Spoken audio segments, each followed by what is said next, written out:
अनुज ने श्रुति के गले से अनुपमा का मंगलसूत्र क्या उतार लिया, श्रुति ने बदले में अनुज के गले में डाल दी है जंजीर। जी हाँ, चेन रूपी जंजीर। और कुछ ऐसे इमोशनली उसको बांध लिया है कि अब अनुज चाहते हुए भी उससे छूट नहीं पाएगा। जी हाँ, ये बंधन अनुज को भारी पड़ने वाला है। नमस्कार, मैं हूं संदीप पंडे और आप देख रहे हैं मेरा चैनल सीरियल और संदीप। आप सभी का स्वागत है। हमेशा की तरह आगे बढ़ने से पहले आप सबसे गुजारिश कि अभी तक आपने हमारे इस चैनल को सब्सक्राइब नहीं किया है तो कृपया सब्सक्राइब कर लीजिए, बेल आइकन को दबा दीजिए ताकि आपको हमारे वीडियोस के नोटिफिकेशंस मिलते रहेंगे। चलिए बता देते हैं सीरियल अनुपमा में क्या हुआ और आगे क्या हो सकता है।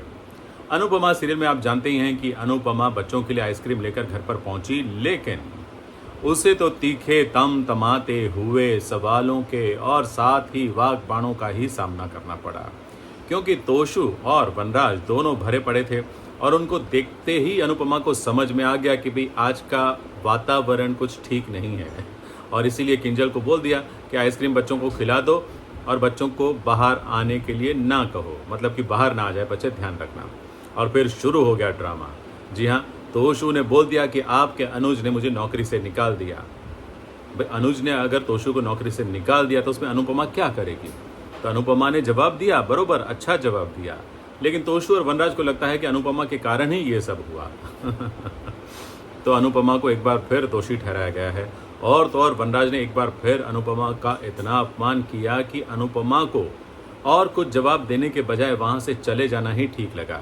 जी हाँ, डिम्पी और टीटू के मामले को लेकर अनुपमा पर ब्लेम डाले गए, अनुपमा को खरी खोटी सुनाई गई और वनराज ने अनुपमा को एक बार फिर गायब हो जाने के लिए कहा, जैसे 5 साल तक वो गायब रही थी वैसे।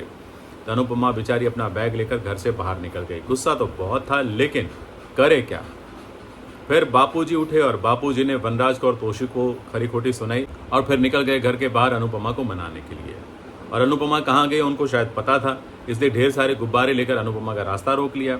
और फिर बाद में अनुपमा को उसका गुस्सा थूकने के लिए या फिर गुस्सा कम करने के लिए गुब्बारे फोड़ने के लिए कहा और अनुपमा ने फोड़ भी दिए गुब्बारे।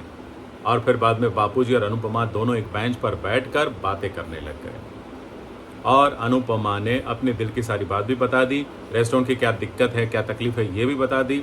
और साथ में ये भी बताया कि एक रास्ता है, अगर मैं ये शेफ वाला कंपटीशन जीत जाऊं तो शायद उसके पैसे से रेस्टोरेंट बच सकता है। तो बापूजी ने हौसला बढ़ा दिया, बता दिया कि बेटा तुम अन्नपूर्णा हो और तुम इस कंपटीशन से डर नहीं सकती हो, घबरा नहीं सकती हो, तुम्हें कंपटीशन में हिस्सा लेना ही चाहिए। और अनुपमा माता ने ऑनलाइन फॉर्म भर दिया है। बापूजी के पैर छूकर जय श्री कृष्ण बोलकर अनुपमा ने ये फॉर्म फिल कर दिया है।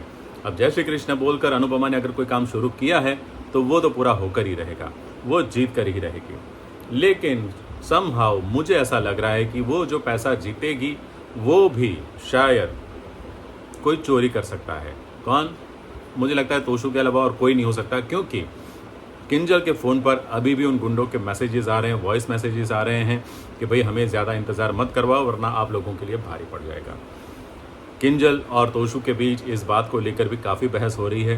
तोशु है कि जो समझ ही नहीं पा रहा है और किंजल जो है वो इस मुसीबत से कैसे छुटकारा मिले इस बारे में सोच रहे हैं और इसीलिए वो बार बार धमकी भी दे रही है कि अगर तुमने कुछ नहीं किया तो मैं इंडिया चली जाऊंगी। हालांकि वो भी सारे लोगों के इंडिया जाने का इंतज़ार कर रही है, उसके बाद वो जाएगी। अब दूसरी तरफ श्रुति ने अनुज के गले में एक चेन डाल दी है, ये कहते हुए कि ये चेन मेरे पेरेंट्स ने तुम्हारे लिए बनाई थी और इस चेन में भी वही भावना है जो तुम्हारी अनुपमा के पुराने मंगलसूत्र में है। मंगलसूत्र के साथ जो भावनाएं जुड़ी हैं बिल्कुल वैसी ही भावनाएं मेरे पेरेंट्स की और मेरी इस चेन में है। इसमें हमारा प्यार भी है, हमारा भविष्य भी है और इसीलिए तुम्हें अपना भूतकाल जो है उसको भूलना पड़ेगा। तो उस बहाने उसने अनुपमा को भूलने की सलाह दी है। अनुज बेचारा कुछ बोले उससे पहले वहाँ पर आद्या आ गई और आद्या की खुशी देखकर अनुज जो है वो और ज़्यादा खुश हो गया। जी हाँ, आद्या ने शादी की शॉपिंग की बात कर ली और प्लानिंग बता दी है कि भाई मैंने और मेरे फ्रेंड्स ने तय किया है कि हम इंडियन वेयर पहनेंगे और यहाँ जाएंगे, वहाँ शॉपिंग करेंगे। और वो इतनी एक्साइटमेंट में है, इतनी खुश है कि उसको खुश देखकर अनुज भी खुश हो रहा है और सोच रहा है कि मैं मेरी बेटी के लिए जो कर रहा हूँ वो सही है। तो एक बार फिर वो इस बंधन में बंधने के लिए तैयार हो गया है। उसका मन तो नहीं मान रहा है, लेकिन फिर भी वो मजबूर हो रहा है बार बार अपनी आद्या की खुशी के लिए।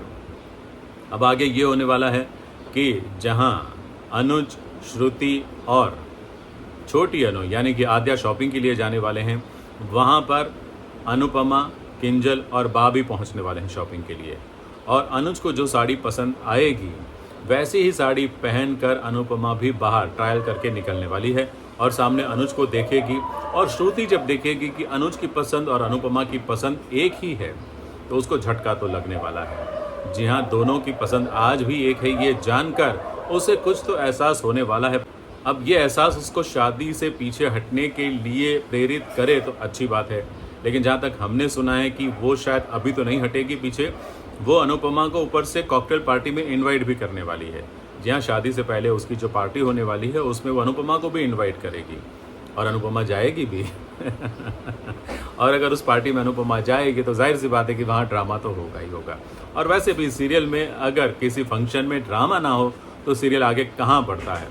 तो अनुपमा जिस कंपटीशन में हिस्सा लेने वाली है वहाँ भी ड्रामा होगा, उसकी जीत के बाद भी ड्रामा होने वाला है। जी हाँ, मुझे पूरी उम्मीद है कि तोशु ये प्लानिंग ज़रूर बनाएगा या वनराज कोई प्लानिंग करेगा जिससे अनुपमा या तो जीत ना पाए, और अगर जीत गई तो उसका पैसा जो मिलेगा उसको, उसकी जो इनाम की राशि मिलेगी, उससे तोशु की ये उम्मीद जगेगी कि भाई मेरे जो कर्जे के पैसे हैं वो शायद चुकते हो जाएंगे। हालांकि अनुपमा चाहती है कि उसके रेस्टोरेंट का जो कर्जा है वो चुकते हो जाए। तो क्या होगा ये एक बहुत बड़ा सवाल है, लेकिन होगा ज़रूर कुछ बड़ा, और जो भी होने वाला होगा हम आपको बताएंगे जैसे जैसे हमारे पास खबरें आती रहेंगी। तो देखते रहिए हमारे वीडियोस। आज का ये वीडियो अच्छा लगा तो लाइक कीजिए, शेयर कीजिए अपने दोस्तों के साथ, और हाँ, सब्सक्राइब करना मत भूलिए।